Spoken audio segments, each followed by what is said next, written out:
Ya wah, kalau nasihat ulama, Quran sunnah sudah tidak didengar, maka alam yang milik Allah ini akan bicara. Wahai penduduk Indonesia yang diberi iman oleh Allah, sekarang alam sudah menasihati kita 7 sebab mengapa musibah datang bertubi-tubi. Yang pertama, karena banyaknya maksiat. Surah Yasin ayat 19 yang kita baca setiap hari. Kemalangan terjadi, musibah terjadi, malapetaka terjadi karena dosa keterlaluan kalian kepada Allah. Yang kedua, karena banyaknya orang berbuat zalim. Dengarkan surah Qasas ayat 59. Kami tidak akan menghancurkan satu daerah kecuali para penduduknya banyak berbuat zalim. Anak durhaka pada orang tua, istri yang berani kepada suaminya, perampok, pembunuhan di mana-mana. Ini mengundang bala bencana. Yang ketiga, mengundang bala bencana karena kelakuan tangan-tangan manusia. Rum 41. Telah tampak kerusakan di daratan dan lautan karena tangan-tangan jahil manusia, agar mereka merasakan akibat perbuatan mereka. Sebagian mereka merasakan akibat perbuatan mereka, agar mereka kembali kepada Allah. Yang keempat, bencana terjadi karena para tokoh melakukan kemaksiatan dan kezaliman.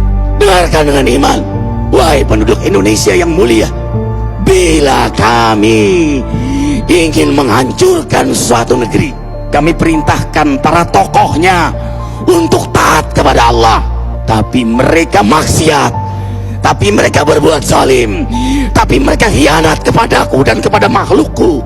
Fahaqa alaihil qaul, maka haklah untuk mereka datang bala bencana seperti kaum Ad, kaum Samud, kaum Lut, kaum Nuh. Kami hancurkan sehancur-hancurnya. Siapa tokoh itu?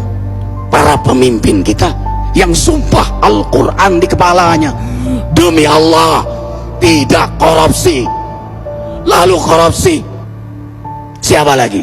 Hartawan, orang-orang kaya yang dengan harta berpoya-poya, sombong, maksiat dengan kekayaannya di tengah orang yang banyak menderita. Siapa lagi? Ulama yang menjual ayat-ayat Allah dengan murah. Subhanallah. Yang kelima, mengapa bala bencana terjadi? Karena orang-orang soleh, orang-orang baik diam melihat kemaksiatan dan kemungkaran. Surah Al-Anfal ayat 25. Takutlah kalian dengan musibah yang tidak hanya menimpa orang yang maksiat, orang yang berbuat zalim, tapi juga kalian orang-orang soleh. Maka masa bodoh dengan kemaksiatan bukanlah sikap seorang mukmin. Amar ma'ruf nahi munkar adalah amal cerdas. Yang keenam, justru karena rahmat Allah, karena peringatan yang Allah hadirkan agar hadir mahkamah kesadaran kita. Ikhwah, dengarkan dengan iman surah Al-Baqarah ayat 155, 156, 157. Kami pasti uji kalian dengan sesuatu yang buat kalian takut lapar, takut miskin, takut kematian.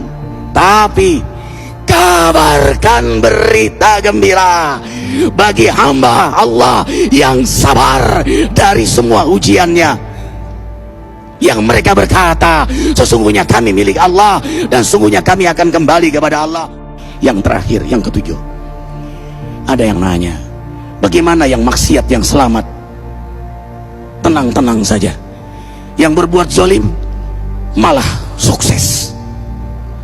Di mana keadilannya? Allah Maha Adil. Dengarkan surah Hud ayat 15-16.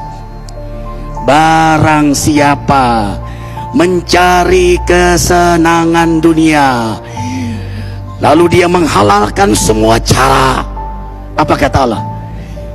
Kami beri, tapi di akhirat tidak mendapatkan secuil pun kenikmatan, malah nikmat di dunianya menjadi bahan bakar azab untuk dirinya.